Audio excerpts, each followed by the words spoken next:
don't understand this kind of wahala. Wait. I don't think for more than 2 hours. Eh? Madam, since you not come, you know if you pay me come over. I don't take time for your sister now. My brother, patient now. Not patient. I don't take for what 2 hours plus. Sorry, I know so you don't try. See, let's get it now. Not be your present at the call and just and say okay, if I reach here, make I wait. He go come and me come pay you. I still come for you know money any money at all. Soft they talk to me now. Which one call they insult me now? I say no me insult you. Don't not let one carry for today. I get me people want carry. And they carry students they come for school. Sit down now. They cry now. They cry. They see they beg you. Not to say okay. You just say me there after I did for more than 2 hours I did. They cry. May they cry, madam. May they cry. I don't understand. No vex. Better give me this phone. You remove your from my phone. What is the bridge down? May you wait now. First you want to pay you they come. Now you say make I carry a cab if I reach here. So they just say costing me now. Next you know you come for us like that emptily. Without no carry 1 naira come for us. Madam give money make come for you. Make I call them again. So you say wow. Embarrassment. Ugbo wo do ke mo ade dance here. Ma say na on happy ni here. My I said person want give money never come. I said they wait for the guy. Where you come there? Me no understand what you dey talk. You tell me say see they buy. Teacher, na mo nguna dey hook down no you say make I wait more than 2 hours me buy we man see na see cab we carry me cause the guy dey talk to me anyhow. The way they do like me, I don't even call your number since now. You know is a label one every day. Every day. I don't know that this way they do. If I come up for adjustment, now you say okay make I dey come. Say if I reach a cab I carry go pay put. I don't reach I don't wait for you. I go here but here is a label one every day. Daddy, guy is able. Tell me you share kita uru. Every day you guys able. You know me before? Direct from Oluku. To this place. Come on, wine around your pocket. You don't get money. You don't do all the joke. You don't get money. You don't book for both. Both can you call it? Fourth man. You know what you want to do? You can't go ask me go now because you don't see money give you. Go one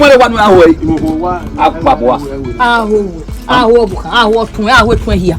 A boat maga wo tonga wo ha idiot you dey mind your business wo za wo ma be do we gela show bana who me go dey o ga you one man off your boy post me me go dey I no get help me abu we o one na no way me ade we if I reach yourself I carry cab reach yourself go pay no be man like na no go na zon me ma do na house I dey na me ma do we oh ya kin agbaja wo boya na wo be do hin na yan ibo ya kin agbaja wo ya lo don't try normally you don't try don't say you na work you dey work they delay you. No. Wanna go do back in I. What by we work bassed and wa. I will meet 500. I will to your name and we a beru. But one Brunia Panuado Bawi. Don't buy Magri than a Wawa. Go with Moses. We have my way. Oh, no, I'll see you. Oh, what easy. But how my okay, fine, make we see today. Normal, I come. I tell us I don't get money. You know, I work if I come. If I carry cab, just the coin if I reach, you go pay. Okay, I'm go tell no say you know me do what you talk. How you want to work now? Mother, no which work did you do now? Which work did you do? Is you do your house? I call you. Which work? My brother, where you worry? Money my come with. I'm the hairstylist. Now, boy, what to do hairstylist? What can do here for us? You don't get girlfriends. You know if you just get no consent. Why you serious guy? Responsible boy go say me go come for us. Me come for a projection. We don't do a boyfriend house. Okay, you know whether na serious na. Not down with the talk now. You don't serious now. Me come here. But I give money come for you. I will draw money give you. Can you go here? What the boy go back over? When you go not do the back? You go no motor. One work guy. They say you come. I be I will draw money for. Oh, darling, what we? You just want blame me. Come my way. You got go drive la hotel. Go hammer way. Bros now. As I dinner and body the pepper me, I be man no join inside you. If I truth you go yourself. Go you me make we be so come go tell e cap ma wo. Go na se wa gbo se we mi na. E cap ma mo be worry. We na. Dimure na mo. Ni tie we ya gba we. Tie ni agba we. E mu mi ame go che ma ti go ko ne ma du. Du ne na gbala dian. What tell me no man. Tie de bola dian wona we no. Look at this one plastic. Who zele bo nu ati gara paru epo. People so where a guy go disappointed be won ma no pay. I can am ni ko to society pay ne. Pay ne. Oh, we do no. One mess. Pay nenia. One mess. Furugu popo. Pay nenia. La moto ya we fudu go die nu. Kama. Amadi go no mi ifo. Motor. O ga gbon ya heartless we. Heartless. Madam, I don't get you. What do you go by Madam? If I don't come in what's I want to you where? Any man like I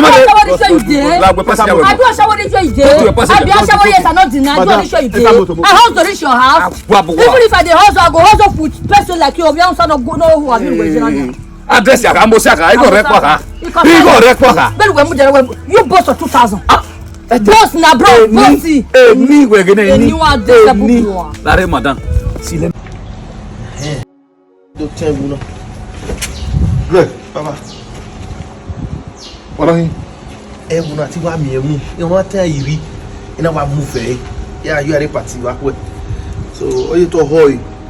So, ina wa mu fe. Rifle. Greg, what are you? Na shirt na. And I'm a guy wa we. A new GC ni amu America. Ide. Ya ba jo na ya. Ide. Where no go na? Ah, typical sha. Where no go na? Na shirt na. We soldier. You just dey waka dey go for road. Uno wa be soldier na tan fun no wa dey. Na. Yeah, you are a party ya make na mu ame. Oh, my brother, what dey gbe? Wa. What dey gbe? Me ya tell you by now. Anya bai. Iba you no di by we na. Iba wa na. I'm son of Awa wo go forbid. Na You don't try am. Na yo. My brother, iwa ya do mi agbori e. Iwa do moto mu. We wa do Camry 2.2 mu 2.4 mu. O wa ma se wo soldier we ya mu na. Greg, ko na ri egun na ma no sisi wa ni. Yeah, tell you. We ma ye ma we to sisi no ro ba mi ri nu ri e. Una mo we soldier ajo wa. So the problem no. Every soldier no want me na a soldier ali buy we. Ona li ko wan la your life don finish. Baba go this one. I don't know say na wahala o. My brother, a police, a way police, or a DPO. Una wari ya ajo wa. O ma se every soldier no. La friend give kilo him away na. You understand? That white house no just shoni. Wadi na ri. La go me ke we no ma we kin ya we down we. As I be boy so they to beat me o. Me they beat me just that. No baba la na. Baba. My brother wa me nwanya wa me mo fe ku ja yo go na ri eguna iba no wu na go bebe. Soldier na ya po we. I go do like madman. Madman and I go fold up for cellophane. I go for day. Jesus. Every soldier. Oh God. No, where una.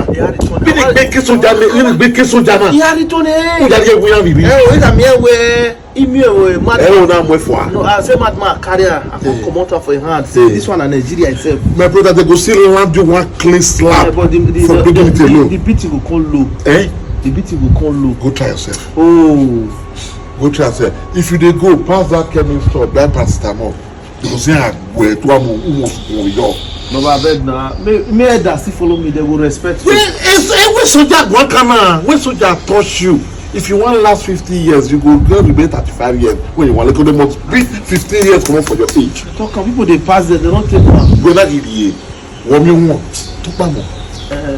Now because they call you soldier, that cause then I wear. You know soldier when I been, I don't want to drink for village. I don't want to go wow. Jesus. Nigeria, make una help me. When you help you, Nigerians, make una help me. I want to return this set now. Oh Jesus, this is sleep my house today break. I feel like I could thief a whole country. Military, make una help.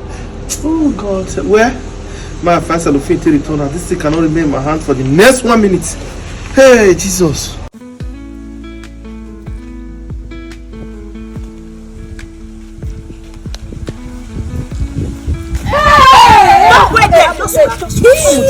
Sato, when I hear, me no. Sato, don't let go Sato na kwalo. Sato, Sato. Wo gba ti ye meri o ja yi go ni me mai. Iye Blembo aro ye me bona. E madam provision ti e bo me. Me gbe yan no ro, Olorun san yo ma wo kwa. No be my fault. Sato, e wo na. Me English no dey. Give me money. You don't want it. Give me my money, Sato. Where our money? Sato go ni zeno. So where give me ni me. No, Salopo. Give me o go for Salopo do it for here. You got it. Sato go me. Okay. No can complete. Me tell na the money waka ni wa ka wa me. Waka go di no ro. How money waka abi ba. Na borrow. I me. Abi sister so free. When I was sorry. When I did. What me so free. Daddy mo bo. Iwu. A gram me be Ma, go do. Igobo. Who they talk? Okay. Okay. My babu. I go slap you. I say with the joke. Abeko. Guhe. Ole tu na be. Nenu amebe blood pressure.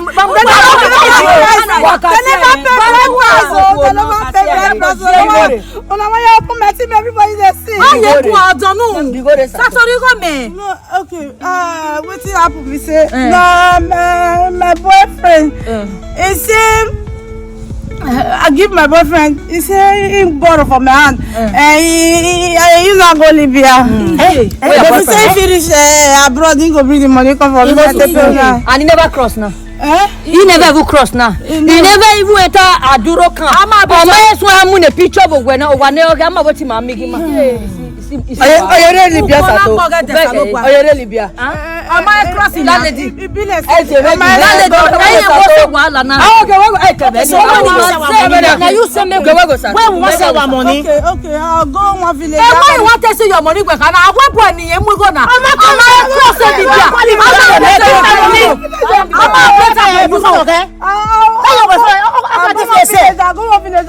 go to Gary. Gary farmers. When you go my Bokana? What na Bokana? When you go no? Sato. Where my money? I go give you. I go strangle you to death.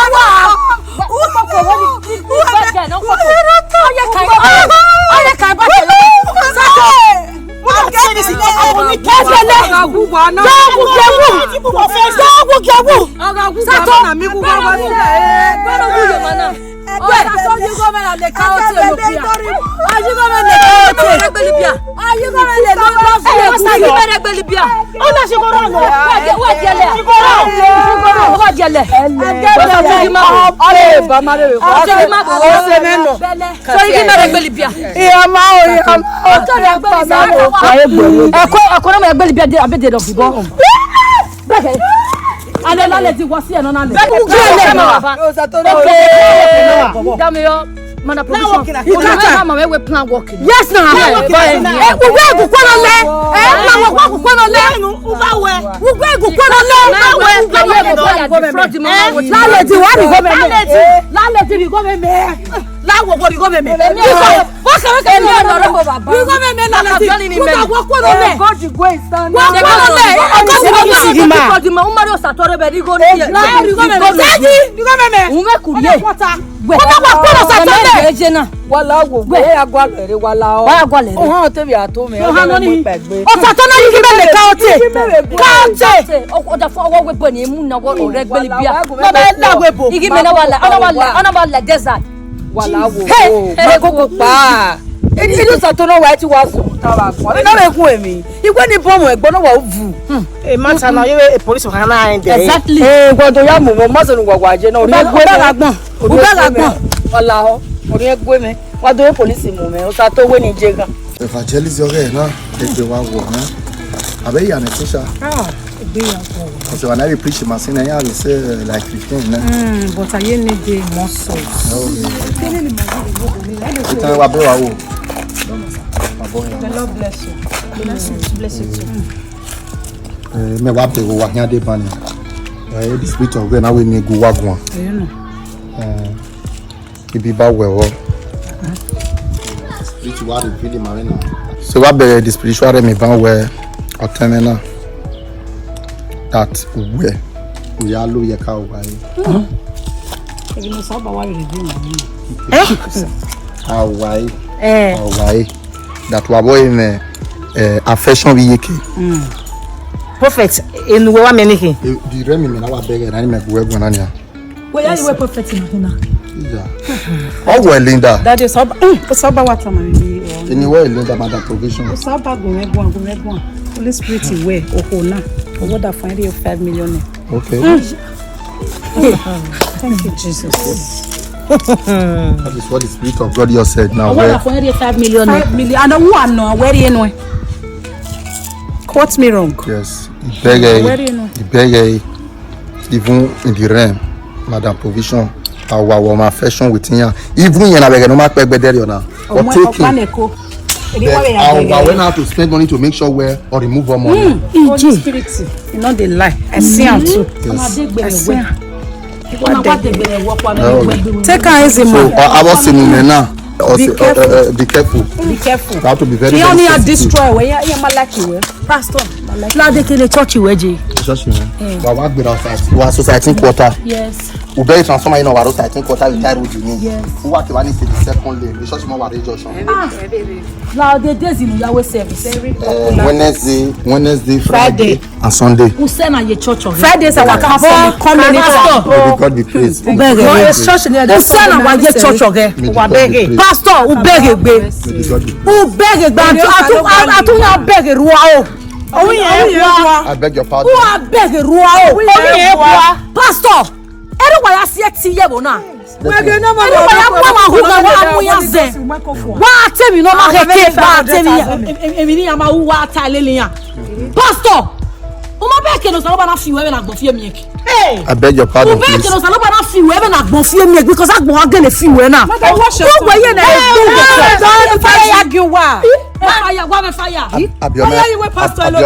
Abioma married. Where are you pastor? Okay, yes. And woman that song the Holy Spirit is a teacher, so I damn say you understand. Because they may have in the realm bania, he may have come of parable. He may have go waiting on another way. Yes, that's what this because of our marriage. Oh, marry then abaha. Oh, Pastor Blembo. Adena no.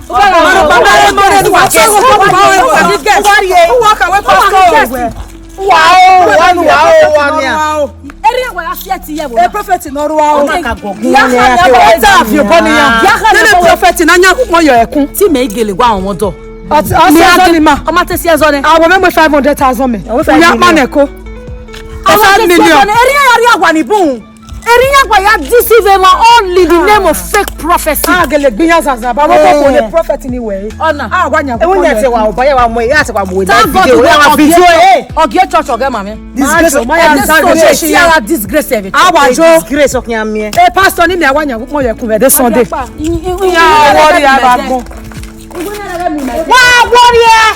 Awuye egwa prophet Oja. Baby, you know what? When they go now, you want Papa died or not? Sorry. He make Gualopo me. Are you going to all my children? I have 14 children, 13 in America. 14 children. I have 13 in America. The last boy met 12 years old. You know. What are England? Or you squatter? I'm a wedding man. I'm not only me. I know you don't even make because of one of your men. And you're not poor. I'm not wallet. So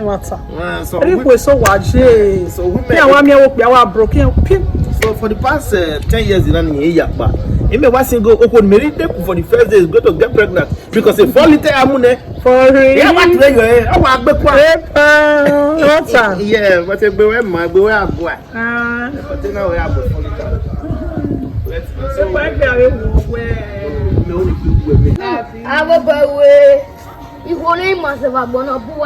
Are you mad? Era you go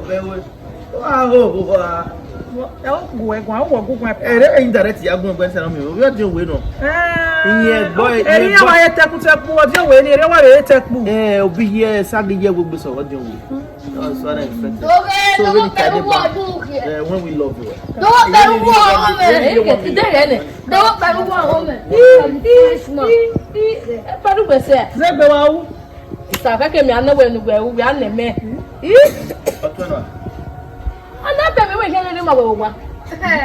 it's okay. As I want the provision when yeah, na here is the provision say. Anyway, say. It's the way to take back. This is not your okay. We have come go my what the not you guys are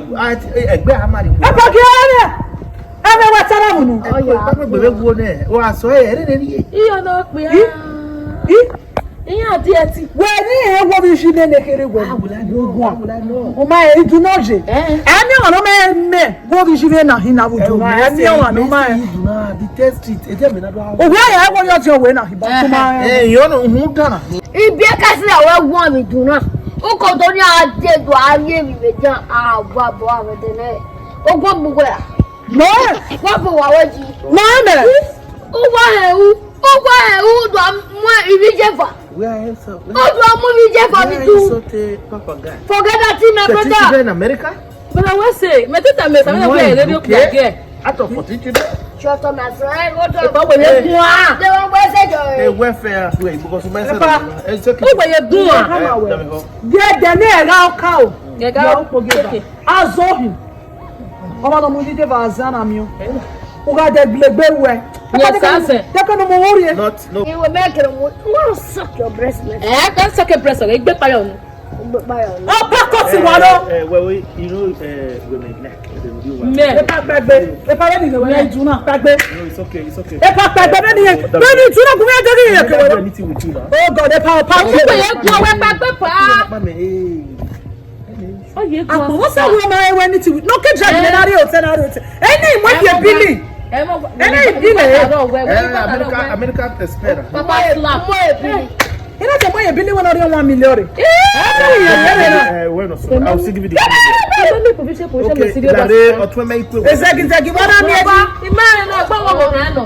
Apo ya Only 1 million really. No problem. It's okay. No, why keep pushing? Where do you go? They're not of I love you, ma. We're not so I love women. I want to cry again. I want to cry harder again. Oh, why cause original women? Anyway, that you know. You only get me because I don't know your weather. So what's your weather? You only bet they have one bet.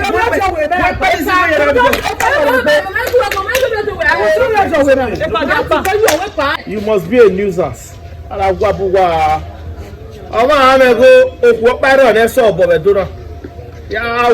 get another one. As I tell you, no be small.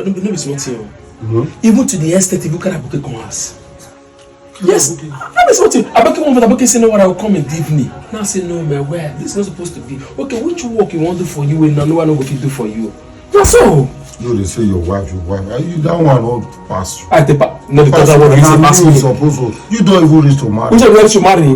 No, the other one again. He said, "You don't reach to marry." You supposed to carry. I'll see. I beg. If she do, I but just come on. No, not my wife. I go plug and throw away. Chop in your wife. My wife don't come back. My wife. Welcome. You come, my wife. I don't understand though. Yeah, we both say you carry a booking call house. I owe you. Before you tell a booking, say me come back immediately. Bros, I owe you explanation for this house. Could be my wife, no? Okay, I'm not being your wife again. I'm your wife. I consider. He never reached to marry you. Okay, now you come to marry me. No, no. See, if you don't enjoy and talk this kind of rubbish for this house, I go play you. You come in your travel now.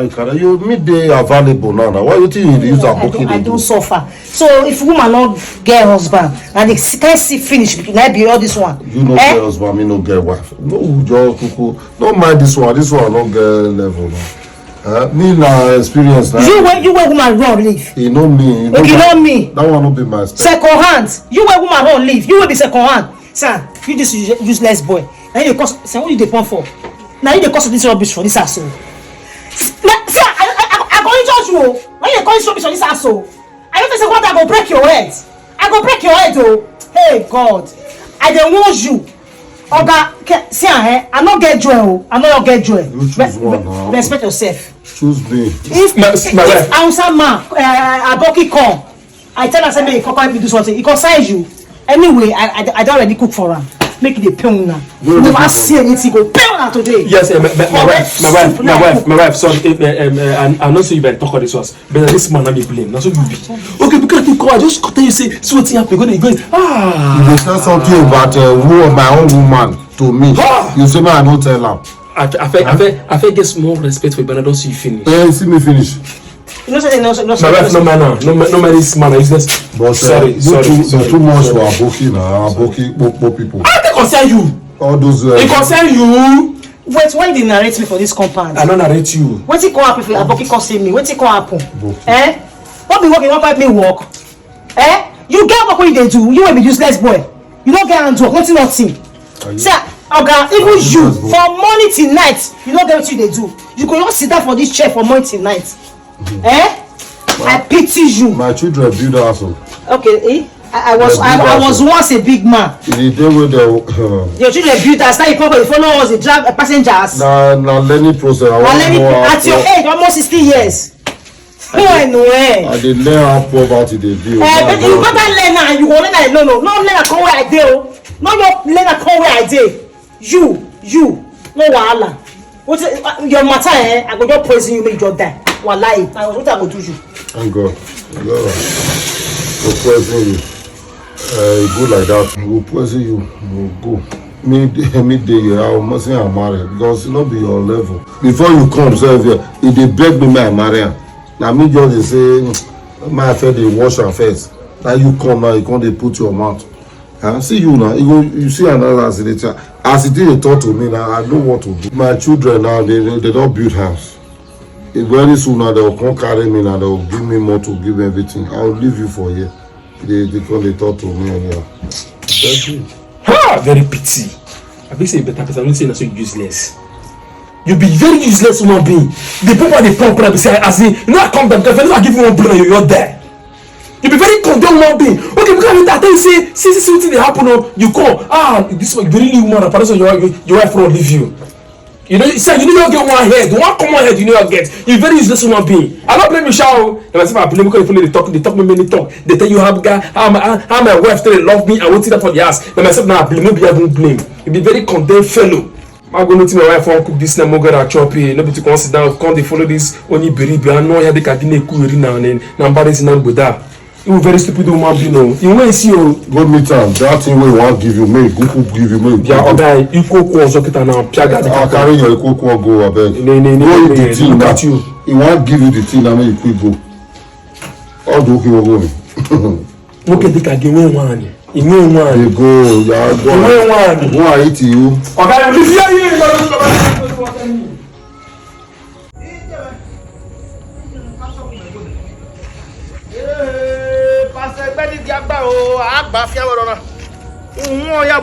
Pastor Mumegole, what about the church? Come tell me. Pastor, church na mo we mi nenu ya ve. Iwa we mi nenu igo wa so bokere ona wa ba na roof. Boda ma me go ka mo egole. Mo church. Mo church fwa we sure. After we ba don pay even now. I don't want fian. Okay. O pe awa mo ezivi. O pe we church. Avanu wo ga gbe pastor pe di gama. What will you do? No, that way more women. I make like the affair of your cowboy may not bother me any booty. More women. So, I read 3 weeks I did near women a return to the woman or my dear, or not like we tell you no name. And the church you have. Maybe I have a problem. I will bomb it. I don't worry, I better. Better. Well, we don't go away from. Me ma we no gumi avon mi aga ya mi aga out aga no other wepa e mi won lawo nuri agboa ugbe agboa e mi won boss here we want to pastor pe di agba awe we gba no ta gbona ya o mi e wa o mu me go le o mi e wa ire 3 Sunday o ma eri me ona e church ona pa na won ke no na edu a e do e church o gba na we service o gba I will say, I my one over so the pastor so a yawo. Why was one of Ebonaria? Mamma, either was shop at me. Every bass more to tea. More war miller, more with Sangone, more Wesizane, more Berine. Me, if I better get back. Omela, Omezida. Oh, no, I'm a sagu. I'm a bit of me out. I can't me baggy. Oh, me vessel a more long so gear, or we a day. I'm boade, or colliver. You do come and wear no what.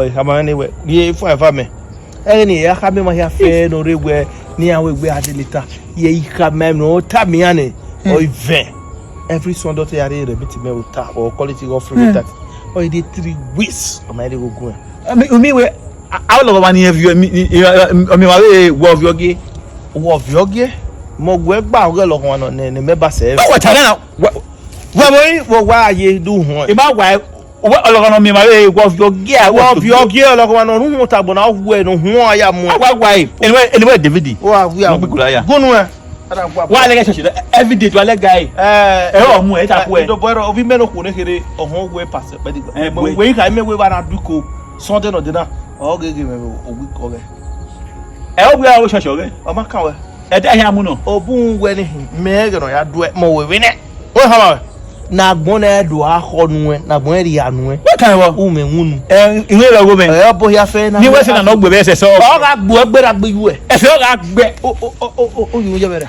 kedi ko gba kedi ko te ba o e ya gbe afe no gbe me se wo ologo wan pass pe di agba me o to o ri e fa no hu aya mo ya wa o abia wu no dozu wa na wo ri e ko ipa la agbobo obo magba yin sa gbe awa ma se de u me aho egwe ka yare gun ni ya tol keni ton hu le da ibe so se na ni me na mo hin e ko no bugeni e wo lu e mo lu e yen kire wo eji du ma aho ka yare aho gun wa boy fe kun le ya aho gun e se bolu ti yare aho ka gun se bolu ti yare aho gun o do gun e ton ya ton ni me na fi o boy yo pass e pe de agba awo gba no ba so gba no ba fa ga di ma we gba ta e ba wa no wa bueno be ya o ya bere una wonu ya ha mo ko ogwe ri na owe mi na mi kon ku awe ran e do kan aye nu wa ho din ne bi o me ya ya ogun